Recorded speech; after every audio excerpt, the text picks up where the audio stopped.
Welcome to this online music technology video lesson on dynamic microphones.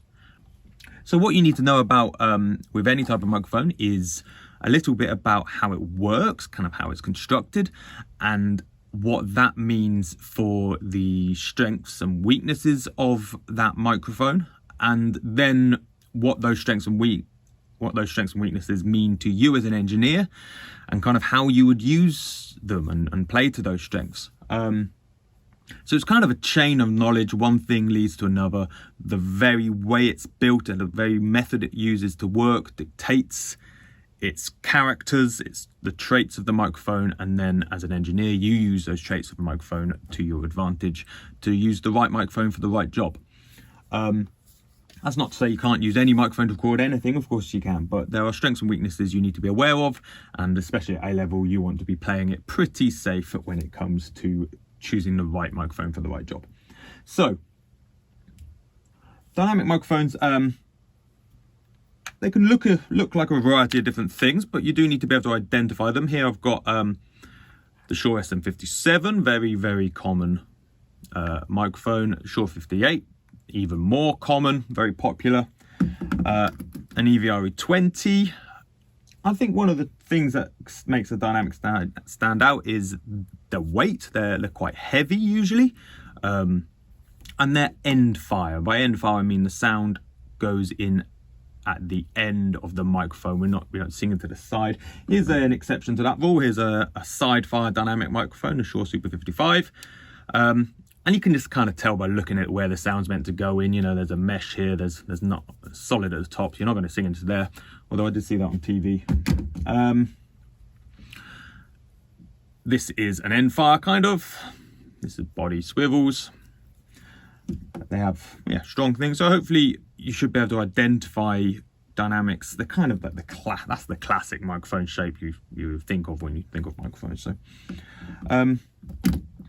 let's talk about how it's made. I'll just take off the pop filter of this 58.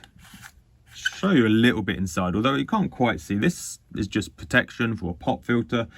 Stop the plosives hitting the capsule, or just stop things hitting it. Protects it if you drop it. And even now, below this little bit of foam, there's a plastic mesh that stops me jabbing my finger into the capsule, which is the bit that we really need to be talking about.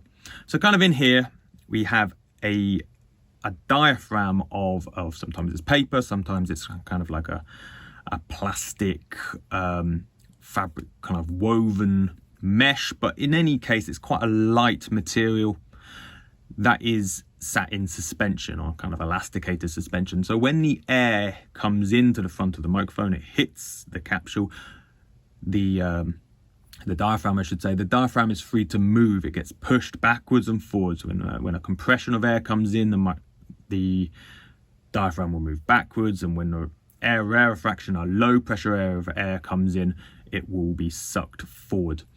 Attached to that diaphragm is a metal coil of some sort of conductive metal, quite often copper, which surrounds or is surrounded by a magnet. The magnet doesn't move. The magnet is stationary. So we have the diaphragm moving back and forwards, moving the coil, which is kind of compressing and stretching within the magnetic field of the magnet. And this principal idea of moving metal things around magnets crops up quite a bit in music technology.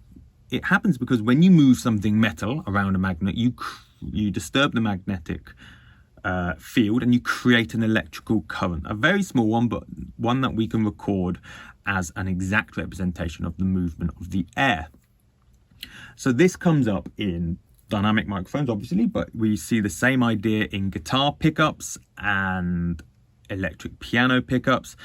Vinyl record players work with the same idea, and in reverse, it's how speakers work, how monitors work. So you really need to be kind of okay with the idea that if you move metal things around magnets, you create an electrical current. And that is what a dynamic microphone does. As the metal moves, it generates this this electrical current that we send out of the port of the microphone down to the preamp, where we'd amplify and then eventually record the signal. Now,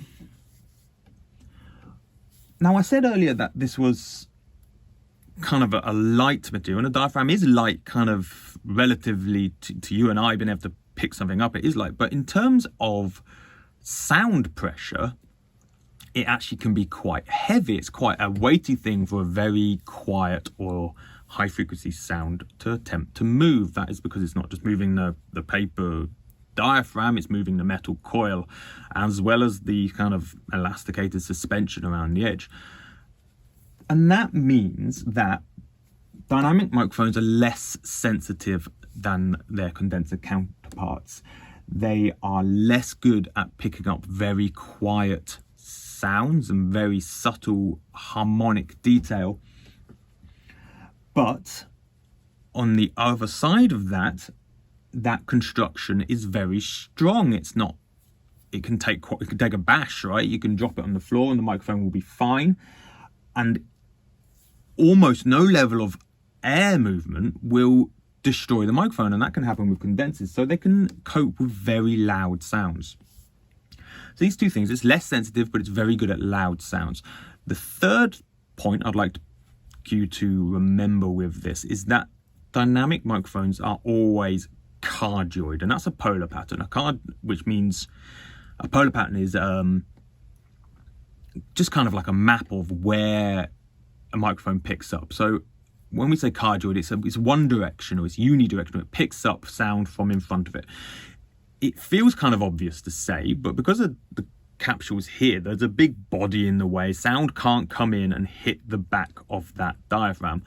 Some does by design, but that's not something we need to worry about right here. So it picks up sound from in front of it, it rejects sound from behind it. It's quite a narrow cone of pickup that it has. It can pick up from the side as well, about half the sensitivity of the front or less, depending on the design, the specific design of the microphone. So these 3 points we need to think about.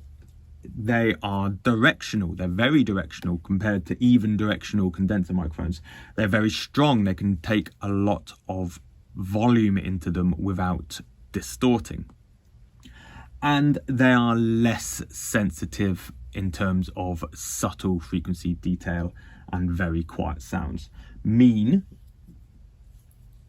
may use dynamic microphones.